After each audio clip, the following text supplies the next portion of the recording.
आज आपण लिंबाचे लोणचे करणार आहोत। हे मोठे लिंब आहेत, बिनबियाचे लिंब आहेत। हे जर घेतले तर फक्त त्यातल्या बिया काढून घ्यायच्या।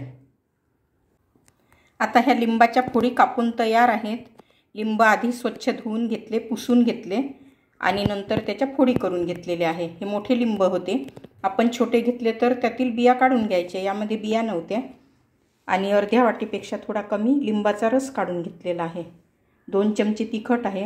मीठ मी काळे मीठ घेतलेले आहे, जे बाजारामध्ये मिळते पॉकेट, आणि साखर घेतलेली आहे। साखरेऐवजी आपण गूळ सुद्धा घेऊ शकतो आपापल्या इच्छेनुसार। तर आता हे सर्व आपण मिक्स करूया। लिंबाच्या लोणच्याला तेल वगैरे लागत नाही। हा रस, साखर घातलेली आहे, हे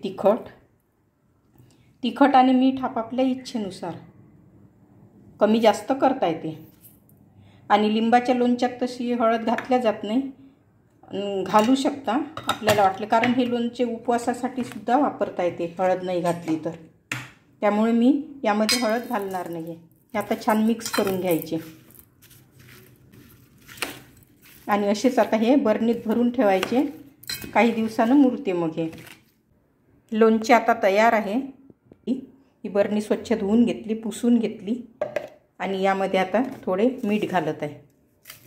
मीठ यासाठी की बरणीला मीठ जर लावून घेतले भोवताल तर लोणचे चांगले टिकते, बुरशी वगैरे लागण्याची शक्यता राहत नाही।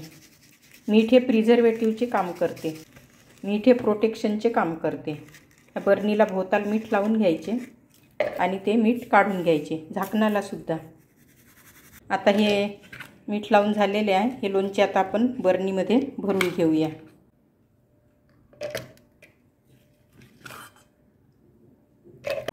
आता आपले हे लोणचे खाण्यासाठी सध्या तयार व्हायचे आहे। 2-3 दिवस छान मुरू द्यायचे आणि नंतर मग खाता येते।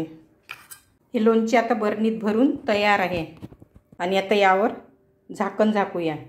झाकणाला सुद्धा मी मीठ लावून घेतलेले आहे। जवळपास 8 दिवस तरी मुरायला लागतात, मग नंतर थोडे थोडे मुरले की खाऊ शकतो आपण हे लोणचे। हे लोणचे तयार आहे।